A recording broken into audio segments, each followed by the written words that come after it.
ওয়ালা বানুন। কিয়ামতের দিন ধন সন্তান সন্ততি আর সম্পদ কোনো কাজে লাগবে না। সেদিন শুধু আমল যদি ভালো হয় কাজে লাগবে, আমল খারাপ হবে সব শেষ হয়ে যাবে।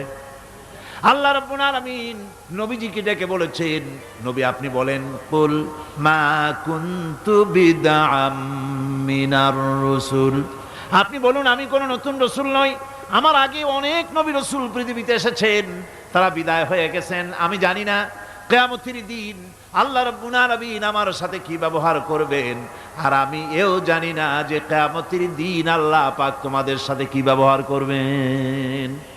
এই আয়াত নাজিল হওয়ার পর আল্লাহর হাবিব তার মেয়েকে ডাকলেন, জামাইকে ডাকলেন, নাতিদেরকে ডাকলেন, আহলে বাইতদেরকে ডাকলেন, আর বললেন, ও আমার মেয়ে, কলিজার